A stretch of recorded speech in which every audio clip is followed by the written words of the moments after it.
everyone, I wanted to get on here real quick to talk about a question that I get in the comments so often. I try to do videos like this every now and then, just these short videos where I try to give advice on any particular situation. And today's topic is going to be overly critical thinking. If you are somebody that is rational to the point where you cannot get yourself to believe in what you're doing and it's negatively affecting your magical or your spiritual practice, this video is going to be for you. So this video is really made for witches, spiritualists, heathens, occultists, anybody in the esoteric circles. If you have some sort of spiritual or magical practice that you find meaningful and that you want to advance in, but you just can't get to that level because maybe you are hypercritical or overly analytical. As I mentioned, I can personally relate to this so much. I tend to be a very analytical thinker and quite frankly very skeptical. And so it has taken me many years to try to get to the point where I don't let my skepticism rule my magical practice and what it is that I'm doing. And I really wanted to say too that there is nothing new in this video that I haven't already said on this channel. If you've been on this channel for a long time,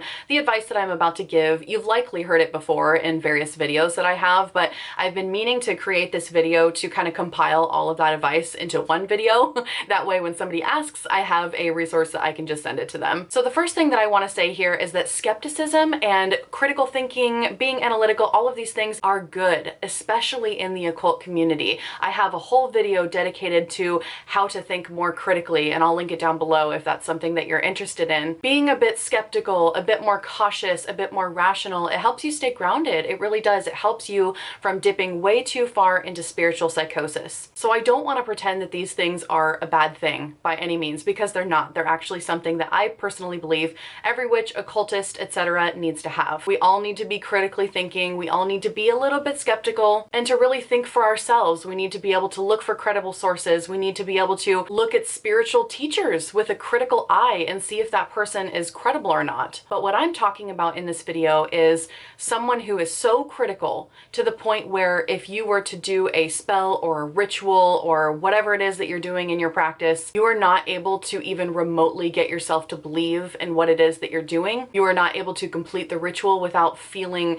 silly or childish, or for whatever reason, it's just negatively impacting your experience and you're maybe not able to get results from your practice at all. So I've got a couple pieces of advice for this. I think I have like maybe 3 or 4 talking points that I wanted to say in this video. The first thing that I wanted to talk about is removing limitations, assessing your ego, and really just kind of assessing where these thoughts originate from. I already did a video on removing limitations from the chaos magic perspective. I even talked about some techniques to help you kind of detach yourself from limited thinking. I talked about an energetic cord cutting. I talked about audio sigils and chanting, and there's a couple other techniques in there. So if you have not watched that video, I will also link that one in the description box, because even though that video is from the chaos magic perspective, I think that video could really help anybody that's looking to remove limitations or limited thinking in general. But it's good to trace these thoughts back, because what I have found personally for my own magical practice is that if I feel silly or I can't get myself to believe in whatever it is I'm doing,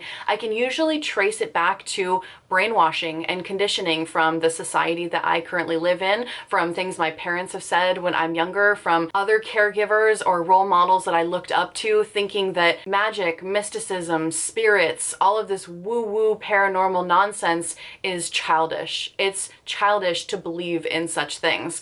And that's so ingrained in so many people's psyches. The society that most of us live in really reject themes like that, either because A, it's scary and they don't understand it, or B, it's a control thing and they want to be able to control the population a little bit better. So tracing these thoughts back to where they originate from is really helpful. I think having a journaling practice of writing down your limiting beliefs and where they come from is helpful. And again, I talked about that in the other video of removing limitations and assessing your ego and things like that. So that is my first piece of advice, is beginning with where are these thoughts coming from? Is it because you feel silly and childish? Is it because there is maybe some deep-seated fear of your own personal power woven into that? Trace that back to your younger years and see if there's some conditioning there that you can work with to deconstruct. The second thing that I wanted to recommend is treat this like a game of statistics. So if you are a witch wanting to cast a spell, or if you are a ceremonial magician wanting to work with angels or any other beings, maybe you're a budding psychic and you know that you may possess some sort of ability, some sort of intuition, but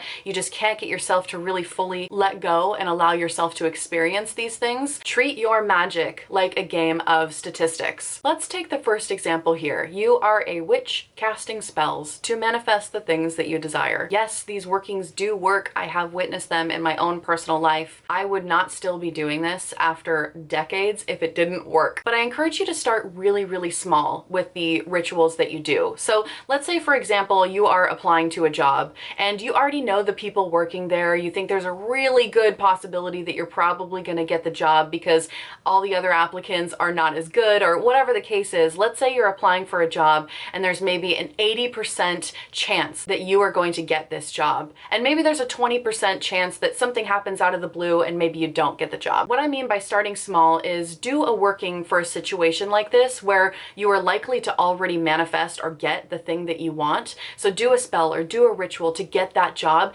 even though there's already an 80% chance that you're probably going to get it anyways. And then when you do get that job, celebrate your success. Write it down in a journal somewhere. Celebrate your spell, your ritual as a success, even though technically you could rationalize that away and say, okay, I was probably going to get that job anyways. That's okay. You're starting small here and you're building confidence. That's what you really want to do, is to build confidence, build a positive feedback loop in your brain, and then you can move on to bigger stuff later on. So after starting small, doing a couple rituals such as that, move on to something that's a little bit more difficult. Maybe there's a situation where truly there is only a 50-50 chance that you are going to get what you want out of a situation. Do a spell or a ritual to increase your chances of getting what you want. And then again, if it happens, celebrate your successes. Or maybe you don't even jump down to 50% that quickly. Maybe you start with 80%, then 70%, then 60%, and then down to 50-50. And after doing these rituals over, let's say, weeks, months, however it is that you want to do this, maybe even years, if you tend to be a very, very critical person, this might be a process over years to gain more confidence. At that point, push yourself to do something that seems really out of pocket and really difficult. So bringing your chances of success down to 40 or 20%, do a spell or a ritual to manifest your desires and see what happens. And don't get discouraged if things don't work out. You may have to take time to really fine-tune the techniques that work for you. But if you do this continuously and you build a positive feedback loop, you should see results and you should be able to do more difficult workings over time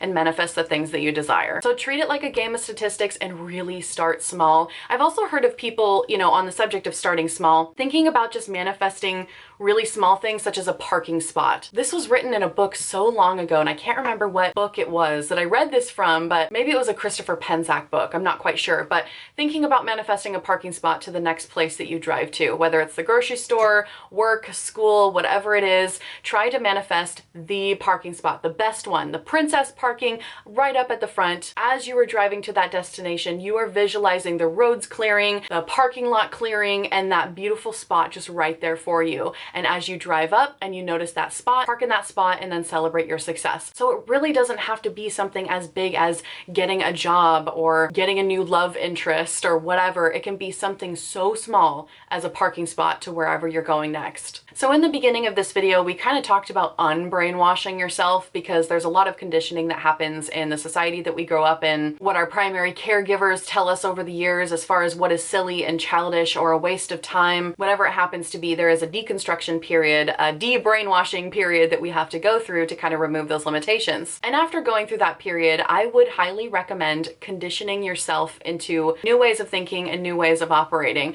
I always say that chaos magic is kind of like a continuous process of unbrainwashing yourself and then re-brainwashing yourself and then like doing it all over again. Brainwashing here probably isn't the right word to use. I think conditioning would probably be the more appropriate word to use, but condition your mind to align with the fact that you are a powerful being, that you can tap into your personal power, that you do have the ability to manipulate your reality. Our brains are so much more powerful than we even realize. It is not silly or childish to believe in spirits and magic and all of these wonderful things. And I recommend conditioning yourself by regular journaling. So get a journal, as I recommended previously, and you are going to write down every single time that you have a success. It doesn't matter what the circumstances are. Doesn't matter if you were already probably going to get that job anyways. You are going to write down every time your spell or your rituals manifest. Or maybe if you're a psychic and you're not really doing spells and rituals like ceremonial magicians and witches, maybe you're just writing down every single time that you have some sort sort of positive hit, meaning let's say you have a premonition of the future and it turns out to be correct,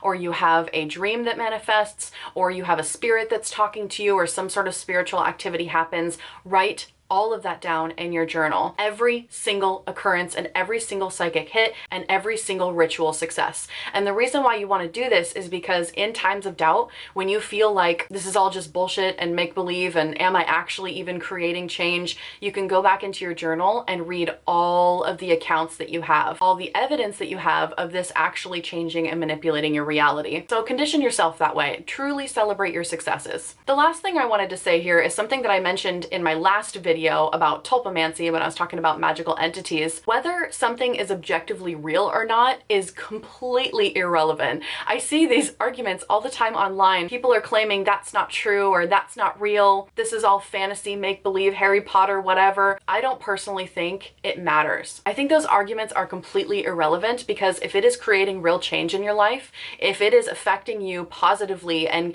helping you go after the things that you want, helping you manifest your desires, helping you think better, helping you think differently, enriching your relationships, etc., then it's real. If it's creating real change in your life, then it is real. So that is my final piece of advice for overly critical thinkers like myself, is that you don't have to have all the answers, and that's okay. We're probably not ever really going to have all the answers in our lifetime, at least. The only thing that matters is if it's actually bringing you results and if it's working. If it's working, who cares if something is objectively real or not? You want to call this magic, you want to call it mysticism, you want to call it spicy psychology, you want to call it whatever you want. It doesn't matter. Is it changing your life? So I hope this video has been helpful. Feel free to send this to any sort of spiritualist that is really struggling with their critical thinking. I've been there, I feel you, I get it. It's a constant work in progress, but it is good to still have that level of critical thinking. So don't be afraid to hang on to your skepticism and your critical thinking because it's actually serving you. It's just a dance. It's a dance between letting go, being flexible and open-minded, while also still being a little bit skeptical and grounded in the earthly realm. Thanks so much for watching. I'll see you all in another video soon.